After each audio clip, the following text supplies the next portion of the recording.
Esta semana eu decidi trazer um tema que muitas vezes ele é mal interpretado ou até mesmo afasta as pessoas. Quando as pessoas percebem que você vai falar de um tema, por exemplo, como política, já torce o nariz, fala assim, poxa vida, mas já vem esse tema, já vem esse assunto, porque, de certa forma, no Brasil nós estamos... Esse é um tema que não é muito bem aceito, ou talvez não é muito bem conversado a respeito dele, e, portanto, é um tema que muitas vezes traz uma certa repulsa.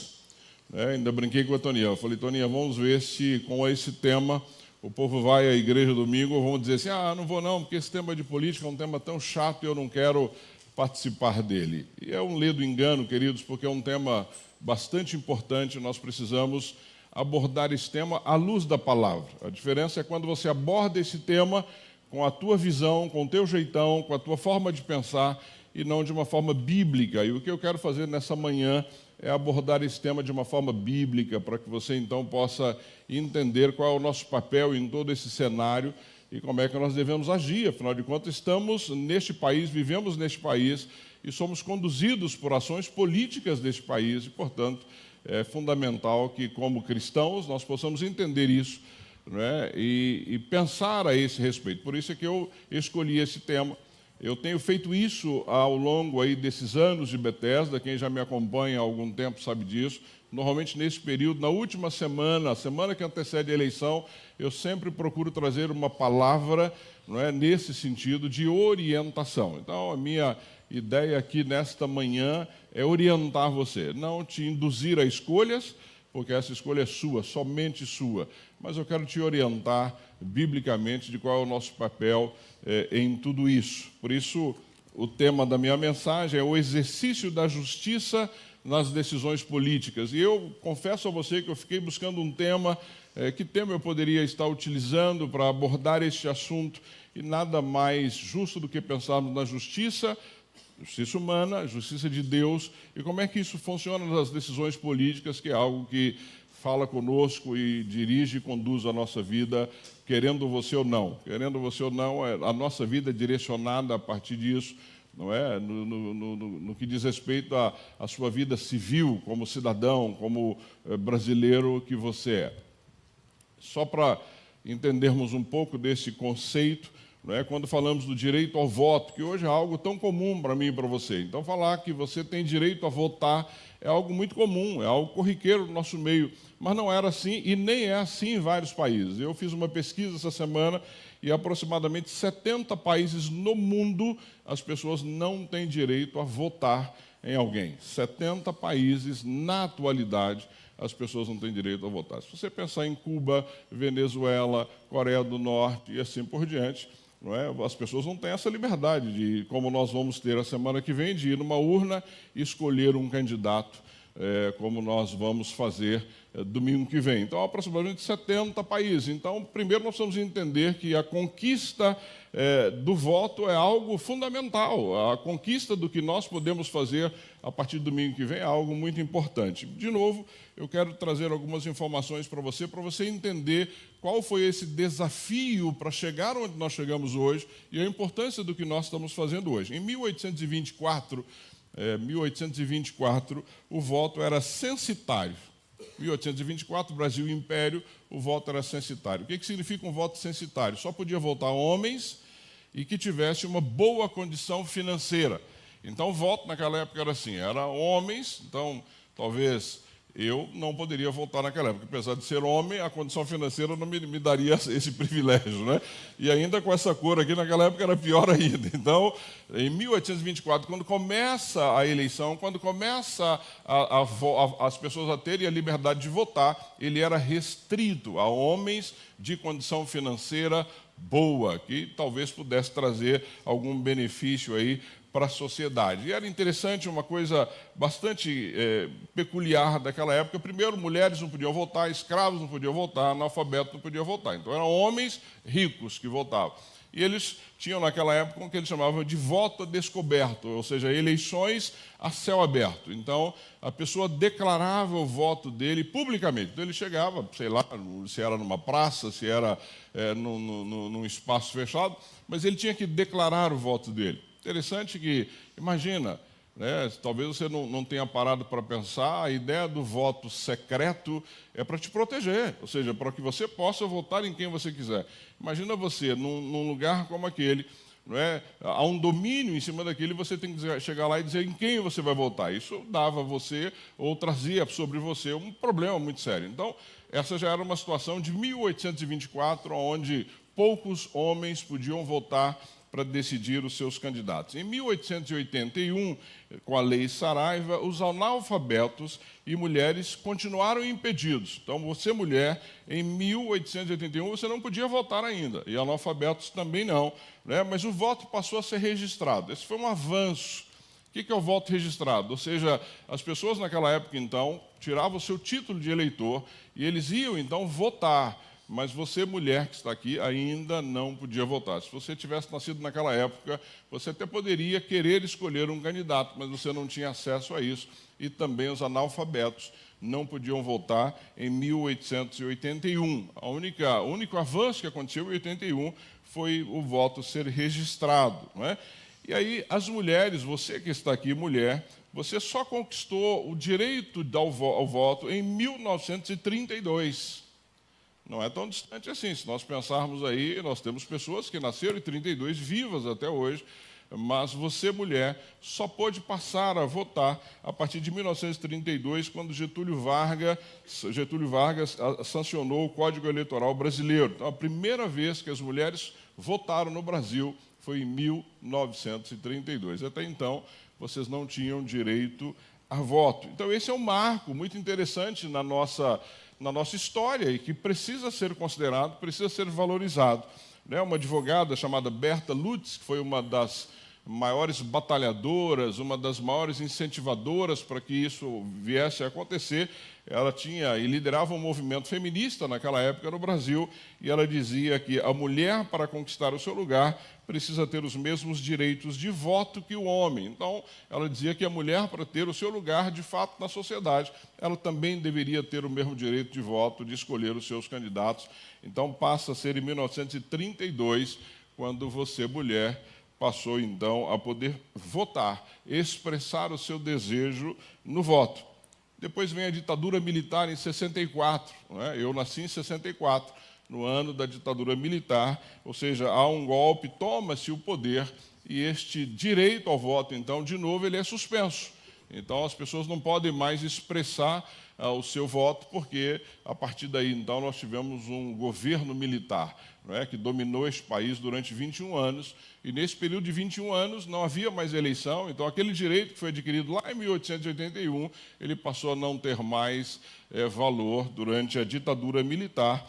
E aí, após 21 anos, quando começou as manifestações, quando começou as passeatas diretas já, e talvez alguns de vocês que estão aqui vão lembrar desta época, onde o povo começou a ir à rua e exigir, então, esse direito que foi tomado dos brasileiros. Foi que aí, em janeiro de 84, a partir de uma grande manifestação pública, principalmente aqui em São Paulo, e aí Ulisses Guimarães, Tancredo Neves, todos esses homens aí, alguns deles, ou a grande parte deles, já faleceram.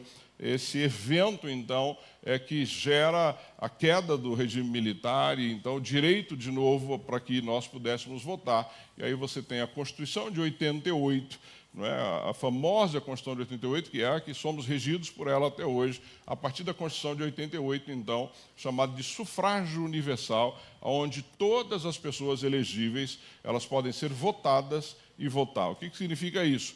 Você quer ser candidato a algum cargo público, você tem todo o direito. Elegível significa que, se você cumprir os requisitos que a Justiça Eleitoral exige, você pode ser algum candidato.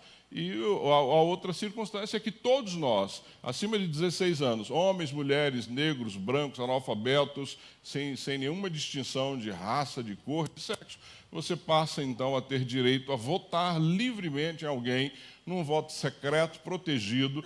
Esse é o chamado sufrágio universal, que nós só passamos a ter direito a partir da Constituição de 88. Portanto, esse nosso direito hoje, ele é novo, ele é recente, ele é algo aí, não é, que nasceu há muito pouco tempo, mas que, de alguma forma, nós temos deixado de lado e não dado a devida importância para algo tão fundamental em nossa história, na história da minha vida, da sua vida, do nosso país enquanto nação. Então, eu queria que você tivesse bem claro na sua mente, então, esta informação para você entender o que eu vou falar daqui a pouco, segundo a palavra do Senhor. Então, você precisa entender isso, a importância de tudo isso, este momento histórico que trouxe para mim e para você um privilégio, que é poder manifestar o nosso desejo em escolher um candidato e votar nesse candidato, ou até mesmo ser votado. Então, lembrando que isso requereu o sacrifício de quem, de alguma forma, batalhou por isso. Nós nunca devemos esquecer, queridos,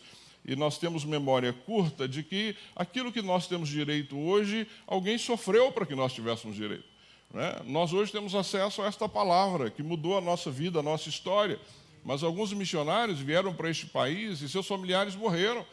Alguns missionários vieram para cá e morreram tentando pregar o Evangelho para que eu e você tivéssemos acesso a ele. Ou seja, hoje eu e você temos a liberdade de nos reunirmos aqui neste lugar, liberdade de abrir a Bíblia, ler aonde você quiser, estudar onde você quiser, pregar aonde você quiser, mas alguém pagou um preço muito alto para que você tivesse direito a isso. Portanto, na questão política também, alguém pagou um preço muito alto para que você pudesse hoje ir até uma urna e fazer uma escolha, não é, responsável, uma escolha séria em um candidato que vai, de alguma forma, te representar. Então, esse é um momento histórico, e é isso que eu queria, na introdução do meu sermão, que você entendesse por que eu estou tratando esse assunto, por que eu estou trazendo esse assunto. Um pastor, ele tem a função de orientar o rebanho em todas as áreas. Todas as áreas.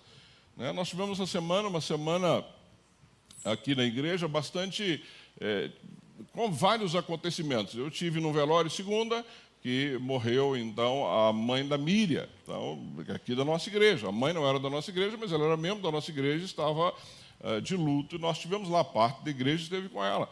Na terça-feira morreu o pai do Mauro, nós estivemos com ele também, o Mauro é da nossa igreja, o pai não é, estivemos lá, parte da igreja esteve lá com ele.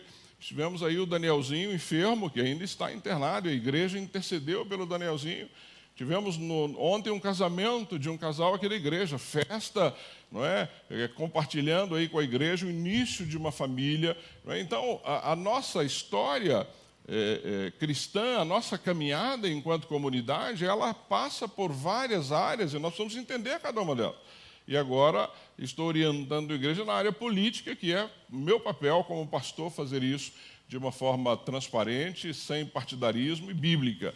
Né? Esse é o meu papel. Então, pensar primeiro como é que o nosso país, de que forma o nosso país ele é dividido. Nós sabemos muito bem que nós hoje temos um governo de um país com 3 poderes, executivo, legislativo e judiciário, ou seja, toda a caminhada brasileira hoje vai nessa linha, ou seja, você tem o poder executivo, que é onde está o presidente, o governador, prefeitos, que são homens que são responsáveis por executar as políticas públicas. Então, você tem lá o presidente da República, hoje é o Luiz Inácio Lula da Silva.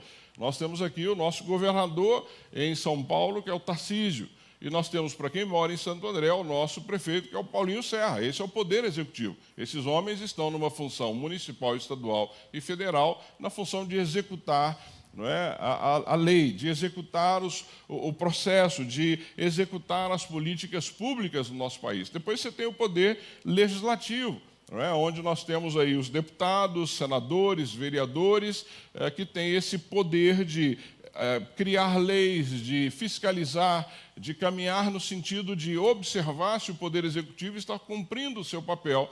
Então, nós temos o segundo poder, que é o Poder Executivo, e depois nós temos o Poder Judiciário, que começa lá com o Supremo Tribunal Federal e vem até o juiz de uma cidade em todo este país, que tem, então, o dever de primar para que a lei seja cumprida, para que a lei seja aplicada. Não é? Então, você tem esses 3 poderes. Então, nós vivemos num país tripartidário, ou ou que tem tripla função aí, que é o executivo, legislativo e judiciário. Isso é muito importante você também saber. Essas coisas nós não damos muita atenção. Às vezes nós estamos olhando a uma discussão lá no Supremo Tribunal que vai mudar a sua vida aqui. Mas que passou pelo legislativo, que foi para o executivo, que parou no judiciário, e nós ficamos no meio de toda essa história. Mas aí é um tema para um outro momento. Eu quero hoje fixar a minha atenção com vocês no vereador e no prefeito, que é a eleição que nós temos aí, então, domingo que vem. Então, primeiro, nós temos aí o vereador, que hoje você está vendo em todo lugar. Você anda nas ruas aqui, Mauá, São Caetano, São Paulo, está forrado a rua de propaganda, que é o processo natural. As pessoas precisam dizer, olha, eu sou, lembra do sufrágio universal? Eu sou o candidato, vote em mim. Esse é o processo, não tem nada de errado com isso. Por mais que você não goste, a cidade fica cheia e tal, mas não há outra forma das pessoas manifestarem isso. E o vereador, que é essa pessoa que está aí pedindo o seu voto, falando contigo o tempo todo, apresentando ideias, ele, se você não entendeu ainda, ele é o representante mais próximo de você.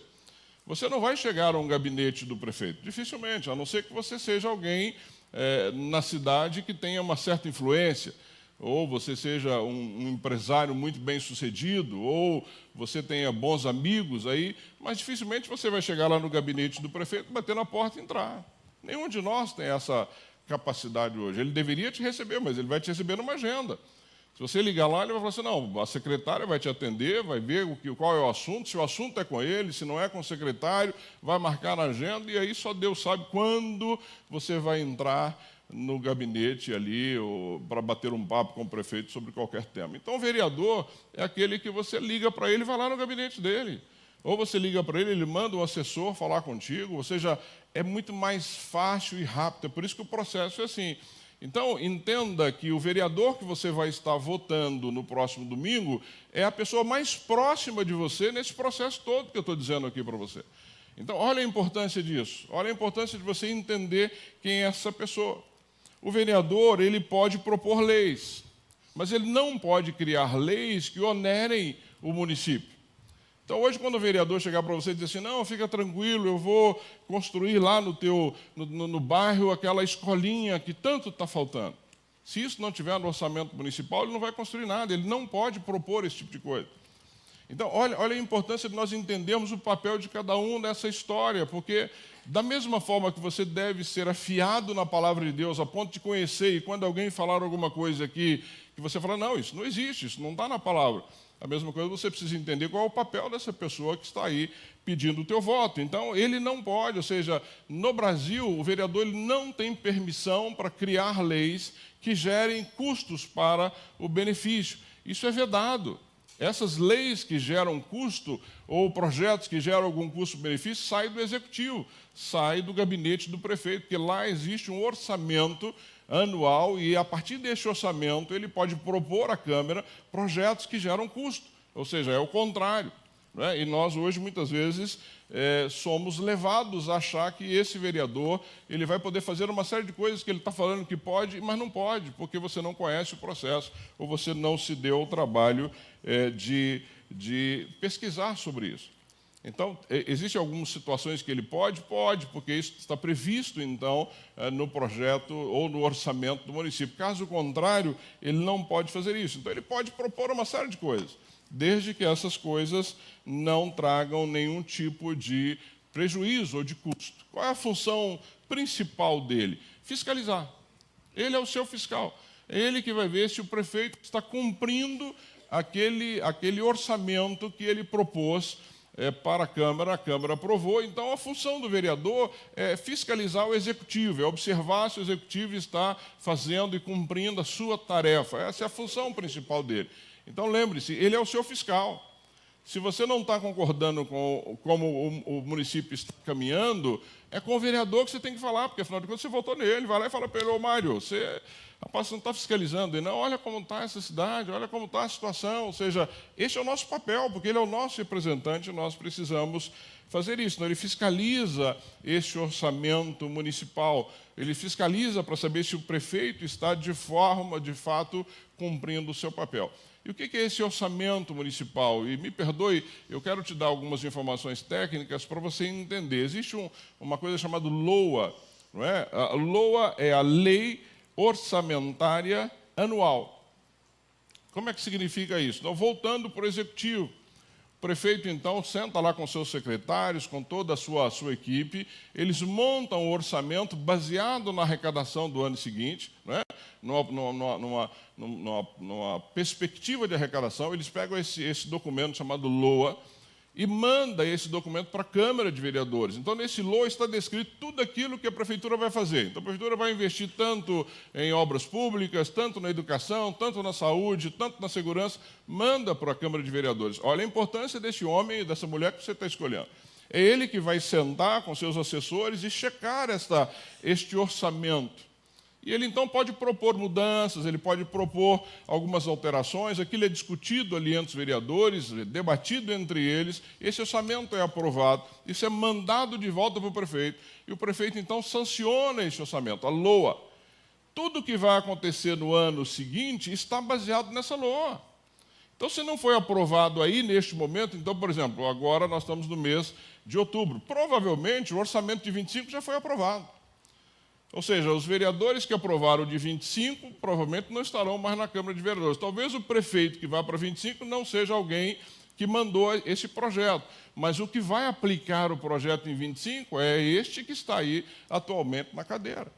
Então, a importância deste homem ou desta mulher que você está votando nele, ou do prefeito que você vai votar, é alguém que tem a obrigação de pegar esse documento e aplicar no dia a dia. Aí você olha e fala assim, mas as ruas estão esburacadas.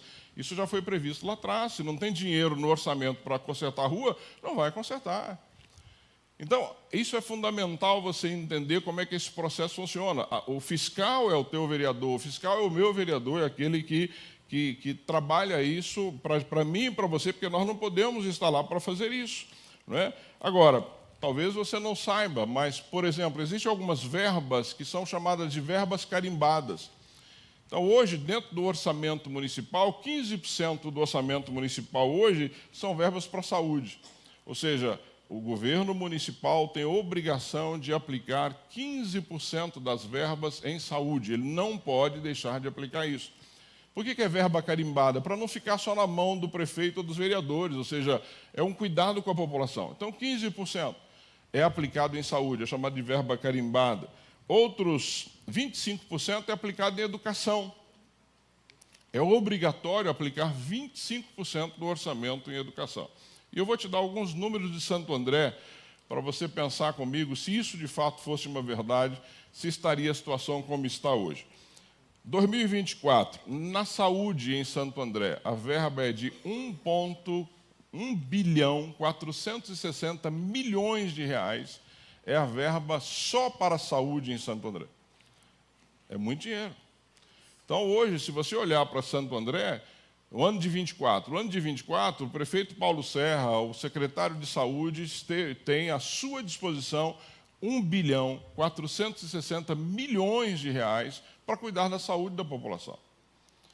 Educação, nós temos várias pessoas da área de educação. A educação foi destinado agora em 2024 862 milhões de reais só para a educação em Santo André. Quem é que tem que aplicar isso? A prefeitura. Quem é que tem que fiscalizar se isso está de fato acontecendo? O teu vereador, aquela pessoa que você votou nela. Entende? É ele que tem que verificar se isso de fato está sendo aplicado. Orçamento de 24, ou seja, quanto de dinheiro, então, pastor, entra numa prefeitura como a de Santo André por ano? Simplesmente 4 bilhões e 300 milhões de reais. É o que é arrecadado numa prefeitura como a de Santo André. E esse dinheiro ele é aplicado. Quem vai fiscalizar se esse dinheiro está sendo bem aplicado? O seu vereador, aquele que você está votando.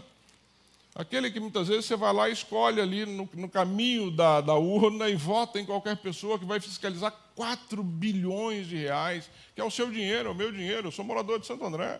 Se você é de São Bernardo, faça o cálculo aí, Mauá e assim por diante. Eu estou usando Santo André porque é a nossa cidade, é o que nós estamos aqui. Então, este homem que você está votando nele, daqui a uma semana, ele tem essa função, que é fiscalizar. Poxa, pastor, que bacana, então ele é um cara bonzinho, ela é bonzinha. Não, ela ganha para isso. E não ganha pouco para isso, não. Eu não sei se você tem noção de quanto ganha um vereador em Santo André. Eu vou te dar o número para você entender o quanto esta pessoa que você está votando, para fiscalizar no teu lugar, para cumprir o papel dele, ganha numa cidade como Santo André. Hoje, para você ter uma ideia, o salário de vereador em Santo André é R$26 mil. É muito dinheiro. R$26 mil. Até hoje, até dezembro deste ano, o salário de vereador é 15 mil. Mas decidiram aumentar por causa da inflação, tal, saiu de 15 para 26 mil. Então, a partir de janeiro do ano que vem, é um salário de 26 mil. Então, essas pessoas que você está elegendo vão receber um salário de R$26 mil por mês para fiscalizar no teu lugar. Ele tem um gabinete que ele pode ter até 8 assessores por gabinete. Salário médio de cada assessor, 4.803 é o menor e R$11 mil é o maior salário de um gabinete. Ou seja, ele ganha 26 mil e ele pode contratar até 8 pessoas com salário entre 5 e 11 mil reais para fiscalizar a aplicação dos recursos, para trabalhar para você, porque ele trabalha para nós. Ele é um funcionário que vai trabalhar para nós. Eu calculei as despesas de um gabinete aqui em Santo André, para vocês terem uma ideia. Ele vai ter aí uma despesa só de transporte, fora assessores e o salário, tá? De transporte, de papel, entre 15 mil reais é o que custa um gabinete por mês hoje aqui em Santo André. Fora o salário de assessores, ele tem 15 mil reais na mão para executar o serviço que ele tem que fazer. Tem um carro, eu já estive na Câmara, trabalhei na Câmara, tem um carro, não é, que fica à disposição com combustível, tem uma máquina de Xerox digital, não é, uma máquina de Xerox colorida, aquelas, como é que é a impressão de laser colorida. Gente, uma máquina de laser colorida, cara, mas à disposição e uma série de outros benefícios, só para você entender. Custo mensal de um gabinete hoje em Santo André, 92 a 97 mil reais por mês, custa um gabinete hoje em Santo André. E nós estamos saindo agora de 21 para 27 gabinetes, porque está aumentando o número de gabinetes em Santo André, porque a população aumentou, e a partir deste ano de 25 nós temos 27 gabinetes de vereadores em Santo André, a um custo estimado, querido, de R$2.484.000 a R$2.619.000 por ano, é o custo hoje de gabinetes de vereadores de Santo André, é o teu dinheiro e o meu dinheiro que é gasto nesse sentido. Só para você ter uma ideia da importância do que nós estamos fazendo agora, a partir da semana que vem. Pastor, quantos funcionários tem na Câmara de Vereadores de Santo André hoje? Entre assalariados, né, entre comissionados efetivos e assessores, 350 funcionários, a um custo de 120 milhões por ano. 120 milhões é o que a Câmara de Vereadores hoje custa para o município para fiscalizar o executivo no meu e no seu lugar, ou para fazer aquilo que ele tem que fazer, que é criar leis, propor leis, checar leis, reformar leis, e assim por diante. Esse é o custo desses homens que para mim e para você. E aí, só para encerrar a minha introdução e entrar na palavra de Deus, nós temos o prefeito, que é então o executor de tudo isso, do orçamento e de tudo aquilo que que é proposto ali. O prefeito, então, ele tem responsabilidade de executar políticas públicas locais, gerindo todas as áreas entre saúde, educação, infraestrutura e assim por diante. E aí, se você quiser saber o salário do prefeito de Santo André, até 31 de dezembro desse ano é R$ 23.426. A partir de 1º de janeiro é R$ 37.589, é o salário de um prefeito em Santo André. É um bom dinheiro, né? É um bom dinheiro. Eu acho que dá para você viver tranquilo com R$ 37 mil de salário neste país. E fechando, então, isso, ele pode ter 17 secretários. Hoje, em Santo André, tem 17 secretarias, né? Saúde, educação, infraestrutura e assim por diante. hoje cada secretário, que é um cargo indicado, ele vai ganhar, a partir de de janeiro desse ano, ele sai de 17 mil para R$ 28.192, é o salário de um secretário em Santo André, né, que é indicado pelo prefeito, é um cargo comissionado, e ele pode indicar, então, ele tem até 17 secretarias para indicar livremente quem vai assumir essas secretarias. Tranquilo até aqui? Muita informação, né? Bastante informação, mas espero que você tenha entendido algumas dessas informações que eu te passei. Como votar? Eu separei 4 tipos de voto aqui para nós pensarmos a respeito disso. Primeiro, nós temos o voto útil. O que significa o voto útil? O voto útil está muito em voga agora, né? Nós tivemos aí nos últimos anos uma polarização entre a direita e a esquerda. Extrema-direita, extrema-esquerda, direita, esquerda. O Brasil está dividido nessa polarização. E aí você tem o voto útil. O que é o voto útil, que é o mais hoje, muito falado hoje no nosso meio? Eu vou votar em fulano para que ciclano não ganhe. Isso é o voto útil. Então eu não voto na pessoa porque eu acho que ele é o melhor candidato. Eu voto nele para o outro não ganhar. Não é? E esse é um cuidado, precisamos tomar cuidado com isso. Isso hoje é muito divulgado no nosso meio. Vote em fulano, porque se não votar em fulano, Beltrano vai entrar e aí vai ser um caos. Querido, esse voto útil, ele é um voto sem pensar. É um voto que você, muitas vezes, não considera nem o candidato que você está votando. Talvez você esteja votando num pior ainda do que aquele, com medo daquele entrar. Ou seja, voto útil não é o melhor negócio para você. Não é o melhor negócio para você. Não é? Pense no que você vai fazer. Voto útil é simplesmente votar para que o outro não seja eleito. Voto nulo é quando você decide não participar do processo, não é? E aí você desconsidera tudo isso que eu estou te falando. Porque quando você falar, não vou votar em ninguém, você desconsiderou lá de 1800 para cá, toda essa luta que houve, você está desconsiderando o orçamento, você está desconsiderando o dinheiro, você está desconsiderando tudo para não ir lá e votar no seu candidato. Esse é o voto nulo. E durante muito tempo existiu uma situação aqui no nosso país dizendo assim, olha, se a quantidade de voto nulo for X, a eleição é cancelada. Não é cancelada. Se 10 pessoas forem lá votar, os mais votados vão tomar posse nesse país. Então não existe esse negócio de voto nulo cancela a eleição. Não cancela. O voto nulo só serve para que você deixe de ter o seu direito ou não leve em consideração aquilo que foi feito, não é? E não vá lá e não participe do processo. Então, o voto nulo é outro voto que você não precisa nem considerar. O outro é o que a gente chama de voto de cabresto. Esse, para mim, o nome já diz tudo. Acho que eu não preciso nem explicar para você. Então, o voto de cabresto está muito em voga, inclusive nas igrejas hoje, né? O pastor traz lá o candidato dele e ele então diz para ele assim, esse aqui é o melhor candidato, vote nele, porque ele é um homem de Deus, que é uma mulher de Deus, e todo mundo lá, não é? Vai lá e vota naquela pessoa sem pensar. Isso é o voto de cabresto. Também equivocado, totalmente errado. Não é? Totalmente errado. E o voto que eu entendo que é o voto sério é o voto consciente. O que é o voto consciente? Aquele que eu penso, aquele que eu analiso, aquele que eu acompanho o candidato, aquele que eu quero saber quais os princípios ele defende, para onde ele está indo, o que ele faz, o que ele já fez, e assim por diante. Esse é o voto consciente. Esse é o voto que eu e você, cristãos, precisamos ter. Então, a minha oração é para que você seja um eleitor consciente, que você comece, então, a considerar o que você está vendo por aí, porque o processo está aí, ele não vai mudar.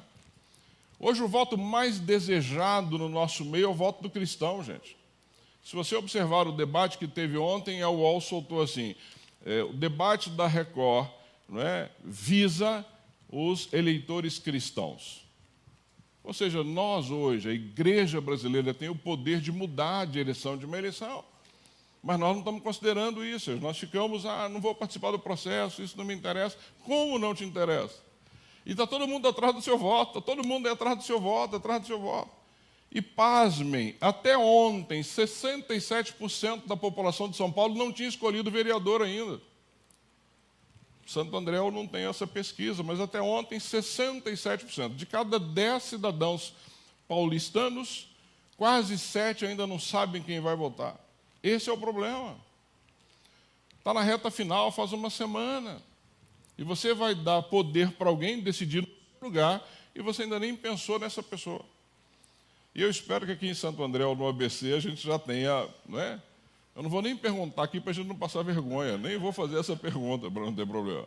Mas cuidado com isso. Então, queridos, Eu quis só mostrar isso para você e para fechar, e eu prometo que eu fecho aqui e eu vou abrir a palavra de Deus. Tome cuidado, porque existe uma pegadinha que é o quociente eleitoral. O que é o quociente eleitoral? Quando você vota em alguém, você não está votando simplesmente naquele candidato, você está dando ao partido um voto também. Eu não sei quem é que vai lembrar que quando Tiririca foi eleito deputado federal, Tiririca teve lá 1 milhão e não sei quantos mil votos. Tiririca levou com ele vários outros candidatos que não tinham votos juntos. O que é o quociente eleitoral, para você entender? Você tem a quantidade de votos úteis e você tem a quantidade de cadeiras na Câmara. A Justiça Eleitoral pega essa quantidade de votos úteis, divide pela quantidade de cadeiras. O número que dá aí é a quantidade de votos que um vereador precisa para assumir a Câmara de Vereadores. Então, ele tem que estar nessa quantidade de votos. Então, vamos imaginar que a quantidade de votos para assumir a Câmara é 10 mil. A cada 10 mil votos, você põe um vereador sentado ali numa das 27 cadeiras. Aí você pega, sei lá, partido do João, o partido da causa santa. Pega lá o partido da causa santa, para não dizer que eu estou falando de partido aqui. O partido da causa santa teve 100 votos, ou 100 mil votos. Quantos vereadores eles vão colocar? 10 vereadores. Os 10 mais votados do partido. Não significa que vai entrar vereador lá da causa santa que teve 2 mil votos. Mas ele entra nesse quociente eleitoral. Aí um outro teve 22 mil votos de um outro partido qualquer, mas não atingiu o quociente, não entra. Por isso que você vai ver, quando sai a listagem de eleitos, nem sempre são os que estão em primeiro lugar, porque ali entra o quociente eleitoral. Então, de novo, para você escolher, escolha baseado no partido que você acredita, que você entende que tem a ver com os teus valores, o candidato e assim por diante, porque ainda tem essa jogadinha da nossa justiça eleitoral. Por isso que todo mundo é obrigado, se quiser sair candidato, a fazer parte de um partido, um partido político, tá bom? Então, está aí a minha introdução longa, mas eu creio que instrutiva para você entender que processo é esse que nós estamos vivendo e vamos viver essa semana. E a pergunta agora é, o que a Bíblia nos ensina a esse respeito? Você achou que eu não fosse abrir a palavra? Vou abrir a palavra, vou te mostrar que a Bíblia nos orienta a esse respeito, tá bom? Então, que a Bíblia nos orienta a esse respeito. Eu quero trazer primeiro uma informação lá do Pacto de Lausanne de 1974. O Pacto de Lausanne, no ano de 74, convocado pelo grande evangelista Billy Graham, eles reuniram 2.500 líderes de 150 países diferentes naquele momento para discutir o que a igreja do mundo poderia fazer nas questões de evangelização, ou seja, para onde a igreja estaria indo ou para onde a igreja deveria ir. E até hoje essas reuniões acontecem ainda em Lausanne. Está acontecendo exatamente neste momento um grupo de líderes de vários países. Daqui do Brasil tem Ronaldo Lidório, vários líderes lá discutindo as ações para os próximos anos da Igreja Mundial no que diz respeito à evangelização. Então, esse é um pacto bastante importante, não é? E que todo cristão deveria conhecer todo esse pacto que foi elaborado naquela época. Mas eu trouxe somente um trecho do pacto que diz assim, vai aparecer para você na tela. Olha o que diz o Pacto de Lausanne, então, com líderes cristãos, homens e mulheres como eu e você. Ele diz assim: estamos convencidos de que a presente situação de injustiça social é repulsiva a Deus. Isso 74, não mudou nada hoje. Continua sendo repulsiva a Deus hoje, né, essa injustiça social que está aí. E ele continua dizendo assim, que uma mudança bem ampla é necessária. Pobreza e riqueza excessiva, distribuição injusta de capital, constituem problemas que têm a ver diretamente com poder e impotência. E ele continua, sem uma mudança de poder, através de mudanças estruturais, estes problemas não poderão ser resolvidos. E aí, ele, no pacto, diz assim, a igreja, quem é a igreja? Quem é a igreja, gente? Nós. Então ele diz assim, a igreja, juntamente com o restante da sociedade, está inevitavelmente envolvida na política, que é a arte de viver em comunidade. Então, querendo você ou não, nós estamos envolvidos nesse processo. Goste você ou não, estamos envolvidos. A pergunta é, de que forma nós vamos participar desse processo? De que forma nós vamos participar desse processo? Então, está aí um trecho do Pacto de Lausanne para você. E eu separei também um trecho do livro Discípulo Radical, de 2010, de Don Stott, que é um teólogo fantástico. Ele escreve assim no livro Discípulo Radical, eu te recomendo ler. Ele diz assim, os servos de Cristo precisam expressar o senhorio dele. Senhorio de quem? Do Senhor, em seus compromissos políticos, econômicos e sociais e em seu amor ao próximo, participando do quê? Do processo político. E eu vou te mostrar, e eu já te mostrei, primeiro eu te mostrei a questão política, o que acontece lá. Eu vou te mostrar o que acontece se nós não participarmos disso de uma forma efetiva. Então, está aí 2 momentos importantes da história para você entender. Então, primeiro ponto, de 4 pontos, bem rapidinho, que eu quero compartilhar contigo. A primeira coisa que eu e você temos que fazer de uma forma bem direta, orando pela paz e justiça como Deus ordena. Orando pela paz e justiça como Deus ordena. E eu peguei, então, o texto de Isaías, no capítulo 32. Se você tiver curiosidade depois de ler o capítulo 32 de Isaías, você vai ficar impressionado. Isaías vem trazendo da parte de Deus uma orientação muito clara para aquele povo. É Deus falando através do profeta. E ele vai dizendo o que estava acontecendo de injustiça, de problemas, de dificuldades naquele momento. Né? E era um alerta para o povo ali naquele momento, para o povo de Israel. No verso 15 do capítulo 32, eu não coloquei para você, mas depois você pode ler, ele diz assim, depois que ele vem narrando, e aí se você tiver condições de abrir o livro de Isaías, você pode abrir aí comigo, mas ele vem trazendo então uma série de informações, e lá no verso 15, ele diz assim,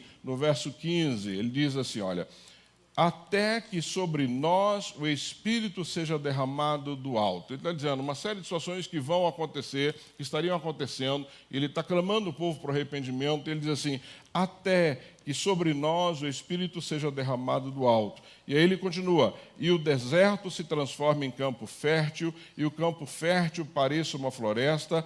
Aí ele diz assim no verso 16, a justiça habitará no deserto e a retidão viverá no campo fértil.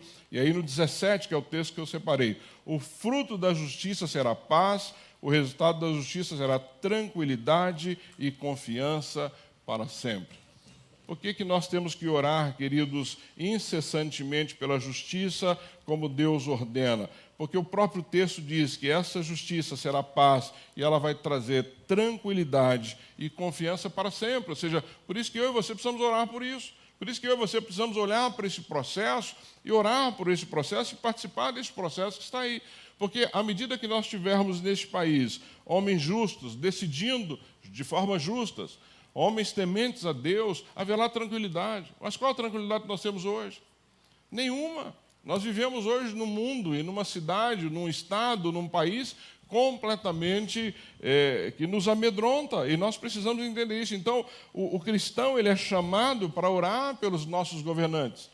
Nós precisamos orar pelos governantes. Paulo, quando escreve a Timóteo, ele está orientando Timóteo lá no capítulo 2 de 1 Timóteo 1 e 2, ele diz assim, primeiro ele diz, todos os que exercem autoridade para que tenhamos uma vida tranquila e pacífica. Ou seja, Paulo está dizendo, olha, Timóteo, ore pelas autoridades. Se você orar pelas autoridades e eles forem justos nas suas decisões, nós vamos ter uma vida tranquila, nós vamos ter uma vida pacífica. Então, o primeiro aspecto que eu e você precisamos entender é que nós precisamos orar para que as decisões sejam justas, para que esses homens possam tomar decisões justas no nosso meio. Nós precisamos orar para que esses homens, segundo o que está em Isaías 32, para que de fato haja um combate à corrupção no nosso país e não o contrário. Não corrupção para todos os lados, não você olhar para um vereador ou um candidato bem intencionado e duvidar dessa pessoa, porque é isso que a gente faz hoje. Você fala, essa pessoa não está interessada nisso não, essa pessoa está querendo fazer o seu pé de meia, não é assim? Por quê? Porque a gente vem vendo isso acontecer. Ou seja, nós precisamos orar para que isso mude, nós precisamos orar para que haja transparência naquilo que é feito. Amados, tudo isso que eu trouxe para você de informação está aqui. É só você clicar lá no Google ou em qualquer outro lugar, ou na transparência do município, vai na página do município, você tem toda a informação. Então, hoje nós já temos um processo transparente. O que precisa é de cobrança, de pessoas que se interessem por isso e que acompanhem. Nós precisamos orar para que as decisões sejam decisões que tragam igualdades e oportunidades. Eu não gosto muito da ideia de, olha, vamos colocar lá um candidato cristão porque ele vai decidir pela igreja. Nós não precisamos disso, não. Nós precisamos de decisões justas. Nós precisamos de decisões que privilegiem a população, todas as pessoas. Agora, aquilo que contrariar o que cremos, eu espero que o candidato diga, não, isso eu não vou participar. Mas as decisões, a conduta, a forma de caminhar tem que ser para todo mundo. Afinal de contas, não há uma exclusão aí nesse sentido. Então, nós precisamos orar nesse sentido. Orar para que haja, de fato, justiça nas eleições. A eleição, queridos, é o pilar da democracia. Sem eleições, acabou a democracia. Nós estamos vendo isso aqui na Venezuela. Um governo que não é reconhecido em lugar nenhum do mundo, um governo que ficou claro que houve uma corrupção excessiva ali, o povo está sofrendo. Nós temos venezuelanos chegando todo dia aqui, você vai nos faróis aqui, estão pedindo comida. Num país rico, com uma reserva de petróleo muito maior do que a nossa, poderiam estar vivendo de uma forma muito tranquila, mas por um governo corrupto, por uma situação que a população foi deixando levar e não se levantou contra aquilo, chegou onde chegou. Por isso é que eu e você precisamos olhar para esse processo com seriedade. Ah, isso não tem nada a ver comigo. Tem tudo a ver com você. Tem tudo a ver com você. Então, orar por isso, orar para que esses homens busquem o bem comum, de fato, não o bem de uma comunidade. Não é o bem da bancada da bala, ou da bancada evangélica, ou da bancada do agro. Não tem que ter bancada de nada, tem que ter povo. É melhor para o povo, a mesma coisa que em Santo André. A Câmara de Vereadores precisa legislar para todo mundo. Não quero ninguém legislando para a igreja. A igreja tem que cumprir o seu papel. Nós vamos cumprir o nosso papel enquanto cidadãos. Cumprir a lei, sermos modelo para as outras pessoas e não ficar pedindo favor. Não ficar lá implorando por uma situação ou outra. Não, nós precisamos viver de acordo com o que a nossa lei aqui define. Então, o primeiro aspecto que eu quero que você guarde aí no seu coração é isso. Orar. Orar pelo processo. Ore essa semana. Clame a Deus essa semana para que tenhamos, de fato, escolhas sábias. Ore pelo teu irmão aqui da igreja. Ore para que você escolha de forma sábia e para que ele também escolha de forma sábia. Você tem uma semana aí pela frente. Você tem uma semana para estudar o seu candidato, para ler a respeito dele, para questionar, não é? Para saber onde ele vai, o que ele vai fazer, quais as suas ideias, quais as suas propostas, que às vezes são sonhos que não vão se realizar, ou quais são as suas propostas sérias. Mas a minha função e a sua função, como cristãos, é orar por este processo, para que haja justiça, para que haja paz, para que haja tranquilidade no processo. O segundo aspecto que eu quero compartilhar contigo é que a minha obrigação e a sua também é sermos educados, é educar o povo cristão nas questões morais e políticas. Falta essa educação no meio das igrejas. Nós educamos as pessoas hoje em todas as áreas, mas não educamos na área política. Por isso é que somos levados, muitas vezes, não é, por pessoas que não querem o bem da sociedade, querem o seu próprio bem. E o texto que eu separei está em Gálatas, no capítulo 6, verso 7, diz assim: não se deixe enganar, de Deus não se zomba, pois o que o homem semear, isto também colherá. Ou seja, nós precisamos entender que o Senhor está nos chamando aí para algo especial, ou seja, nós precisamos ser educados nessas questões, nós precisamos estar a par dessas questões. Eu ficaria muito triste se alguém perguntasse para você alguma coisa a respeito do que eu estou falando, você falasse: mas eu não tenho nem ideia do que vai acontecer. Eu não sei, eu não conheço o processo, eu não me interesso por isso. Amado, tua vida é dirigida por isso. A velocidade que você pode andar com o teu carro é definida a partir daí. Né? As ruas que serão arrumadas é decidida a partir daí. A escola que o teu filho frequenta tem a ver com a educação que é aplicada nesse município. A falta de segurança, ou a segurança que você tem, está relacionada a isso. Todas são decisões políticas e que nós precisamos entender isso. C.S. Lewis diz assim, que a ignorância política, olha o que ele fala sobre a ignorância política, ele diz assim: a democracia exige uma sabedoria incomum dos cidadãos. Ele diz: a democracia exige uma sabedoria incomum dos cidadãos, porque exige uma atenção incomum aos valores e à verdade. Ou seja, veja, ele está dizendo que se eu e você não estivermos atentos ao que está acontecendo, não é? E para estar atento a isso é necessária uma sabedoria incomum. Eu vou dar um exemplo. Se fala muito no nosso país da liberação do aborto. Há várias pautas no Congresso para abortar em qualquer época. Claro, o Congresso está lá para discutir esses temas, gente. Está lá para discutir esse tema. Agora, onde nós entramos enquanto igreja? Nós somos a favor do aborto? Claro que não somos a favor do aborto. Agora, a lei é aprovada. Neste país, então, a mulher pode abortar em qualquer momento que ela quiser. É uma lei, tem o direito, é a lei. Agora, enquanto crentes. Isso vai funcionar para nós? Não.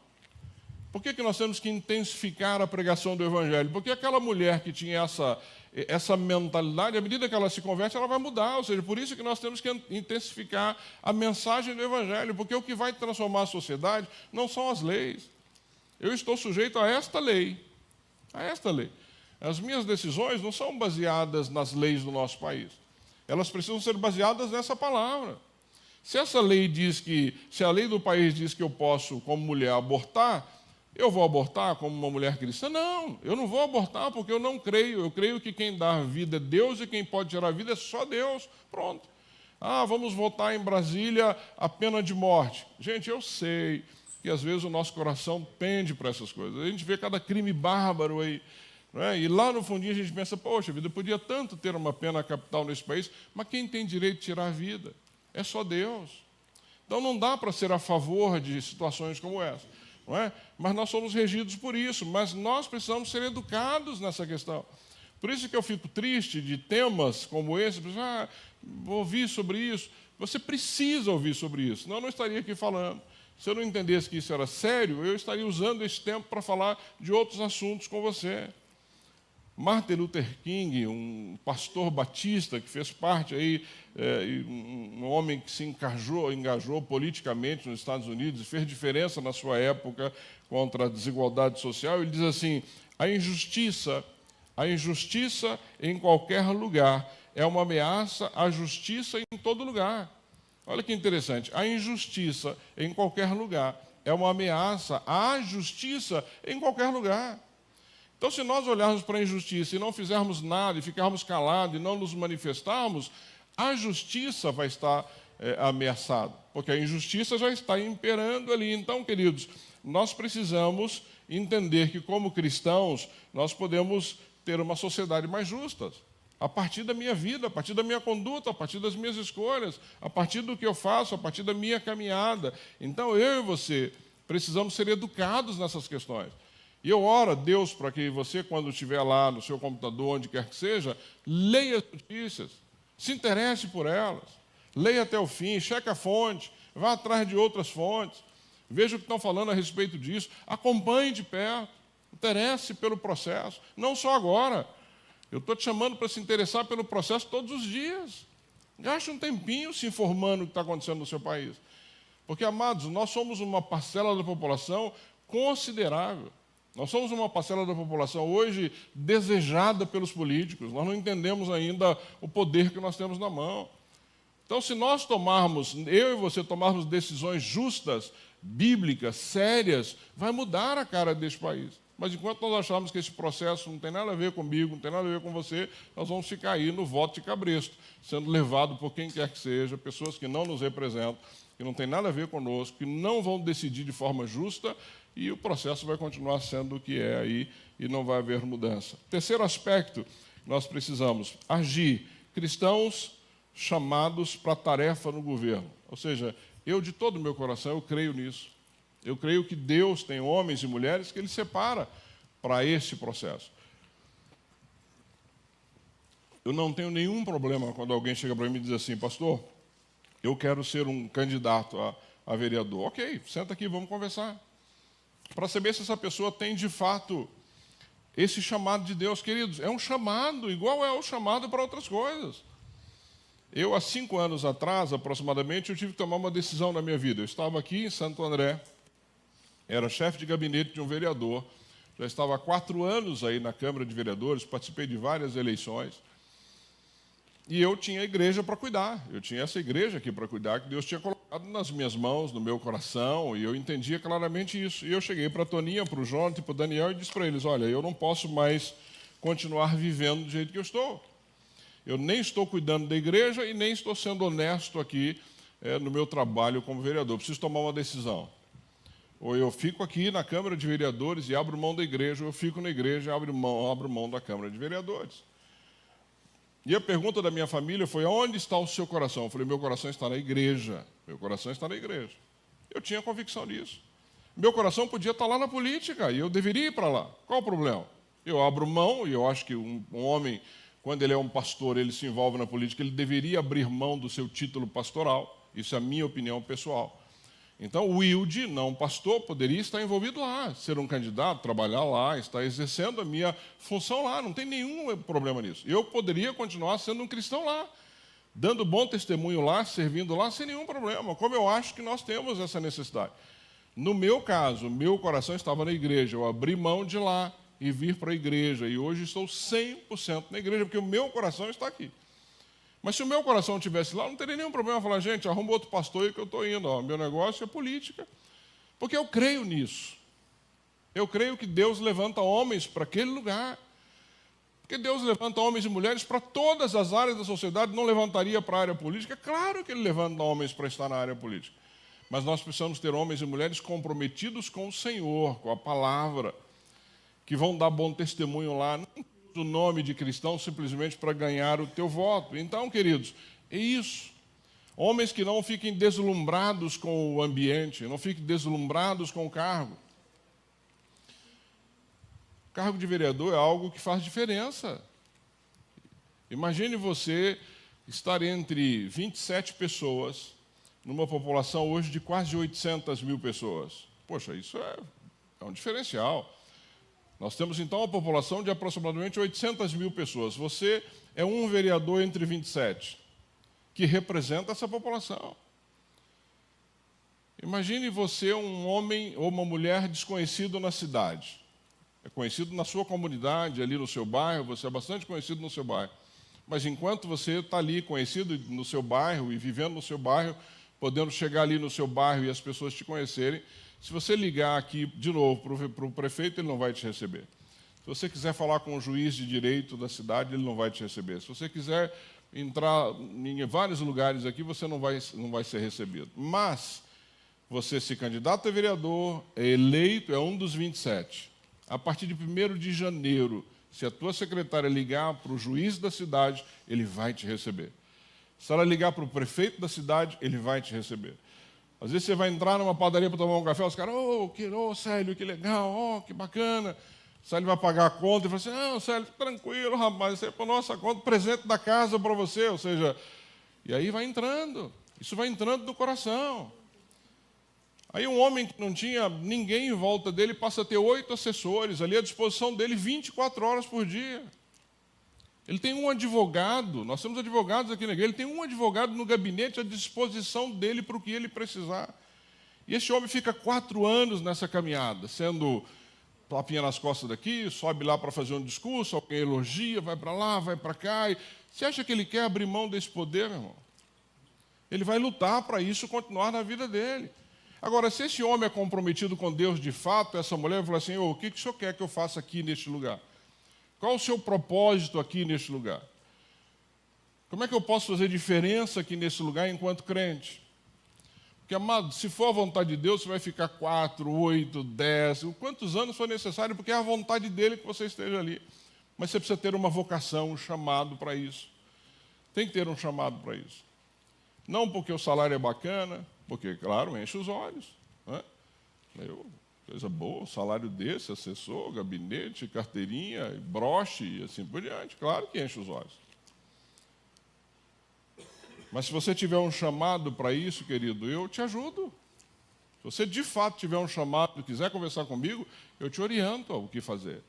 Mas precisa ter um chamado, precisa estar disposto, precisa fazer diferença, precisa pagar o preço, precisa estar lá como um homem ou uma mulher igual Daniel, não é? Que Deus levantou para cuidar de uma nação, igual José, que chegou e fez diferença na sua época e governou a maior potência daquela época, não abrindo mão dos seus princípios que vinha da parte de Deus. Então, nós precisamos entender isso.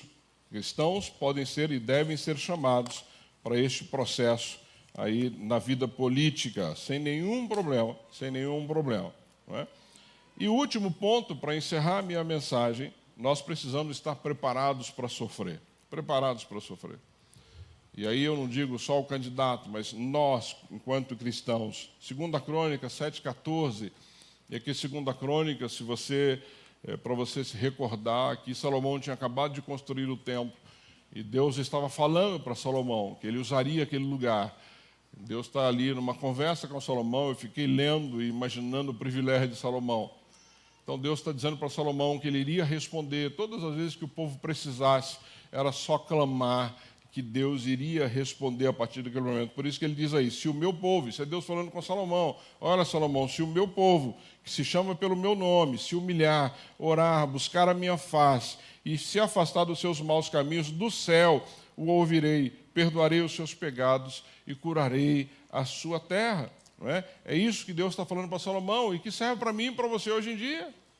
Se nós buscarmos a Deus, se nós nos humilharmos, se nós nos arrependermos, Deus vai nos ouvir. Essa é uma promessa da sua palavra, ou seja, mas nós precisamos entender que seguir a justiça de Deus pode trazer perseguição.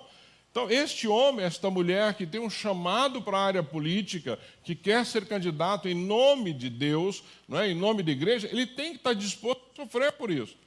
E nós, enquanto participantes desse processo, precisamos também estar dispostos a sofrer. Porque hoje, em alguns meios, quando você fala que você não é favorável ao aborto, você pode ser discriminado.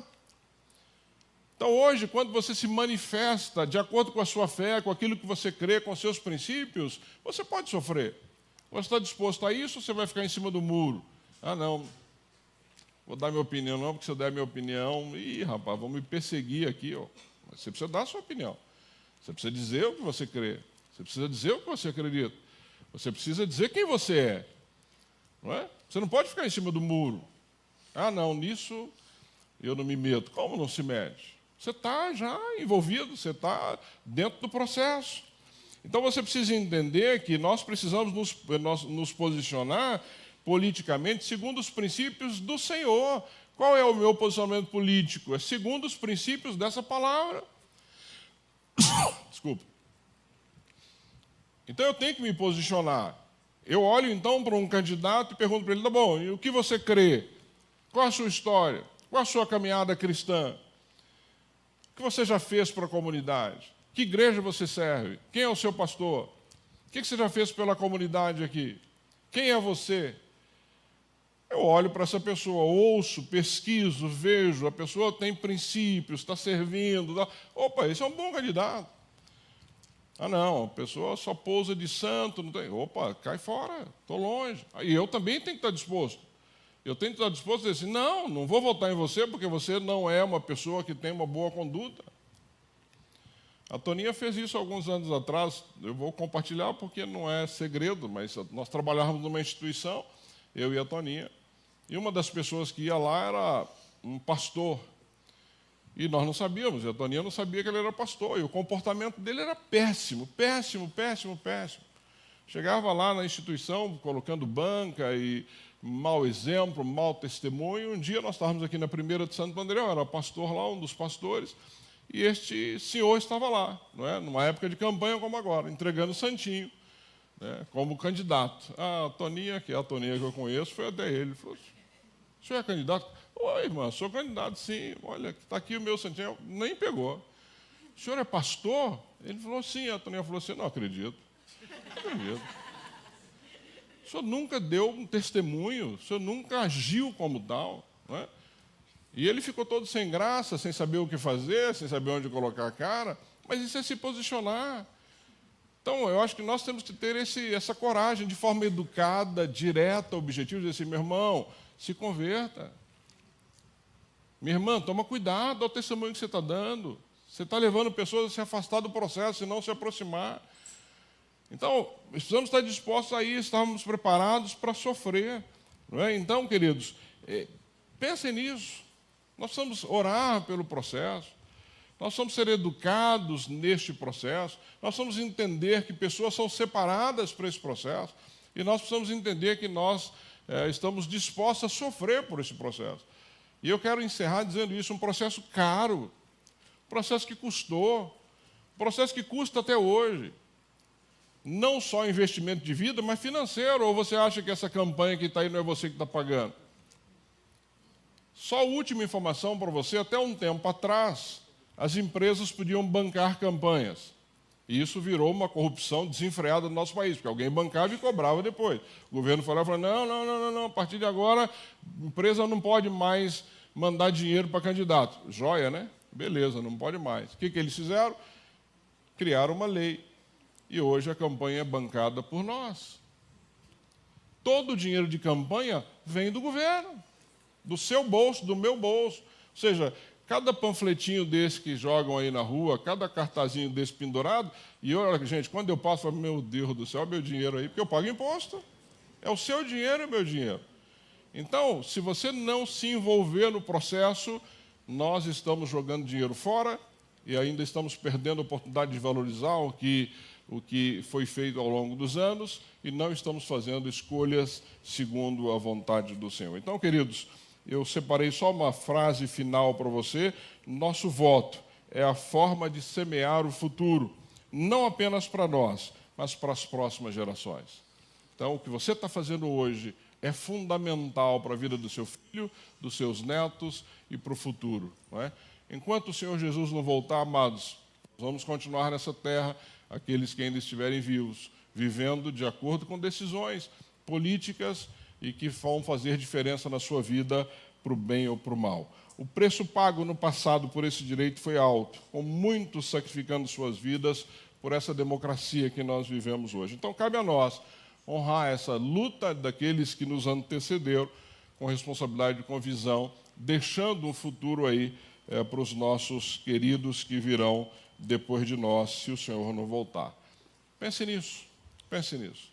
Eu conheci essa semana um alfaiate com 80 anos de idade, 68 de profissão, e batendo um papo com ele, tomando café lá na alfaiataria, porque eu cheguei, a gente começou a conversar, daqui a pouco a gente estava na cozinha tomando café. Ele diz assim para mim, ele falou assim, pastor, eu quero deixar um país melhor para os meus netos. 80 anos. 80 anos, e este homem está com o desejo de deixar um país melhor para os netos. Então, querido, eu e você precisamos entender, votar de forma consciente e entender que votar de forma consciente significa demonstrar o nosso amor ao próximo, porque o Senhor nos ensinou isso. Então, entenda isso, não fuja do processo, não tenha medo de falar sobre isso, não tenha medo de discutir a respeito de uma forma consciente, bíblica, não é? E ensinar aqueles que estão aí à sua volta. Amém, queridos? Espero não ter te cansado com esse assunto, mas é um assunto extremamente necessário, não tenha dúvida disso, tá bom? Abaixe a sua cabeça, vamos orar. Deus, nós te louvamos, Pai, porque somos um país com liberdade, nós somos uma democracia. Nós podemos, Pai, eu e qualquer um desses amados aqui, tanto os que estão aqui quanto os que estão em casa, nós podemos, Pai, escolher livremente um candidato. Nós podemos, Pai, também nos candidatar. Nós podemos, Pai, domingo que vem, ir até uma urna e de uma forma secreta depositar o nosso voto, sem que haja nenhum tipo de perseguição, sem que haja nenhum tipo de coerção, sem que haja nenhum medo nesse sentido. Por isso, nós precisamos ser gratos ao Senhor, por aqueles que no passado, Deus, lutaram para que isso pudesse acontecer. Pai, eu e cada um dos amados aqui nessa manhã e daqueles que estão em casa, como cristãos, como homens e mulheres, Deus, convertidos, como homens e mulheres, Deus, que têm a Tua palavra como nosso manual de regra, de fé e de prática, que nós possamos influenciar outros através de um voto consciente. Nós possamos, Deus, fazer escolhas segundo a Tua palavra, que nós possamos, Pai, participar desse processo de verdade, não ter medo de falar sobre isso, de discutir sobre isso, de, Deus, ler a respeito desse assunto. Me parece, Deus, que o diabo usou estratégias aí do passado para que nós, crentes, achássemos que isso não era um assunto que nós deveríamos tratar, porque tem sido tratado de forma errônea nos púlpitos do nosso país. Pastores têm indicado candidatos, pastores têm sido cabos eleitorais, e nós não fomos chamados para isso, Pai. Nós somos chamados como igreja a fazer diferença onde estamos, a ensinar, a orientar. Portanto, usa cada pastor deste país de forma séria para orientar o rebanho, para que o rebanho escolha em quem votar de forma consciente. Pai, muito obrigado, Pai, pela Tua igreja, obrigado pela comunidade Batista Bethesda, obrigado porque aqui, Deus, nós não temos nenhum tipo de receio de conversar sobre temas como esse, mas que o Teu povo seja despertado, Pai, e que possa participar deste processo que já está aí, que permeia a nossa vida, que nos direciona, que, Deus, define o que muitas vezes nós vamos, o que podemos ou não podemos fazer. Por isso, nós não podemos ficar alheios ao que está acontecendo. Que cada membro da nossa igreja nessa semana, Deus, possa tirar um tempo, escolher um candidato, ler a respeito dele, procurar saber, procurar pesquisar e no domingo, Deus, poder ir até uma urna de cabeça erguida e votar de forma consciente e acompanhar esse candidato e cobrar dele assim que quando for necessário. Nós temos um sistema, Pai, no nosso país que é perfeito, que funciona, mas que muitas vezes nós deixamos de lado e não participamos dele e por isso a corrupção muitas vezes impera, os desvios muitas vezes imperam, porque nós abrimos mão de algo que é nosso e que nós precisamos participar. Que não seja assim na minha vida, nem na vida de cada um desses amados aqui nesta manhã. É assim que eu oro mais uma vez, agradecendo ao Senhor pela liberdade que temos, agradecendo ao Senhor, Deus, por podermos discutir tais assuntos aqui nesta igreja. E o teu povo, Deus, continue vivendo de acordo com a tua vontade. Essa é a minha oração, esse é o meu pedido ao Senhor, em nome de Jesus. Amém.